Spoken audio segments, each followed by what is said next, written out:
One step beyond 6, we have arrived at round 7. We're almost halfway there.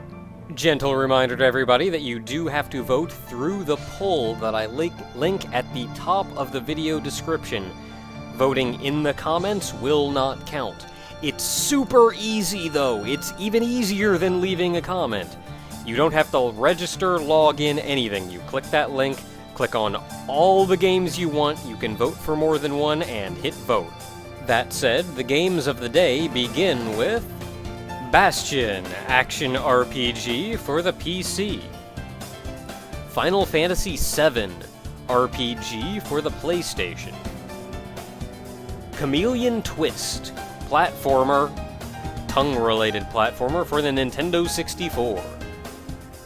Dark Cloud 2, also known as Dark Chronicle, action RPG leaning towards the action for the PlayStation 2. Mystical Ninja starring Goemon, platformer for the Nintendo 64, and other genres. The Unfinished Swan, I guess you could call it a puzzle game for the PlayStation 3. Thomas Was Alone, puzzle game for the PC. Earthbound, RPG for the Super Nintendo. Drill Dozer, action platformer for the Game Boy Advance. Vagrant Story, action RPG leaning towards the action for the PlayStation. Dokapon Kingdom, board game RPG for the PlayStation 2.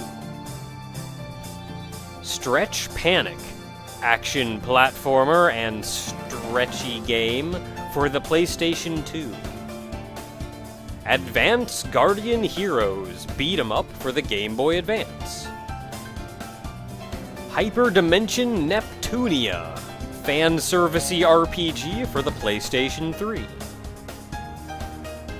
Makai Kingdom, Chronicles of the Sacred Tome, tactical RPG for the PlayStation 2. Before I get to the games, I'd say that Dokapon Kingdom and Advanced Guardian Heroes would be done co-op should they win. Not entirely sure how Advanced Guardian Heroes works, being for the Game Boy Advance, probably with a link cable or something. There's a lot of interesting games on here, and I get the feeling a lot of the games I'm actually interested in myself are just going to be swept aside by a lot of the bigger name games in here. That said, I actually wouldn't mind doing Final Fantasy VII. I did rather enjoy the game, and if nothing else, I'd like to prove the point that Square Enix has completely fudged over Cloud's character since 7. He was not the same in 7 as the whiny piece of crap that he is today. 7 aside, Chameleon Twist, I remember renting this game like 800 times as a kid. It's dumb and simple, but it's really fun. Mystical Ninja starring Goemon, crap, we've referenced that game ourselves a good number of times in the videos. It's a fantastic, hilarious game.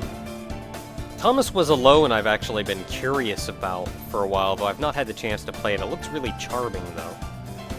Earthbound, I am, of course, a fairly big Earthbound fan, so I would love to play Earthbound. Oddly enough, I liked the story in Vagrant Story. Not often do you grow to sympathize with what would essentially be the main villain of the game without them actually doing anything to change the main villain or really explain much. Makai Kingdom I have very little interaction with aside from one of the bonus dungeons in Disgaea 2, but if the character in Disgaea 2 is the same dude that is in this game, that'd be an adventure. And then Hyperdimension Neptunia a lot of people were suggesting, and to be honest, I'm kind of interested in the game myself, but I don't know if that's enough to support the entire game. That said, of all the games here, I think I'd be most excited to do Mystical Ninja starring Goemon. Maybe Earthbound, but really just Mystical Ninja starring Goemon. A couple other interesting games here and there, though, but yeah. So that's it for round 7, though, so tomorrow we shall begin round 8 as we cross the halfway point.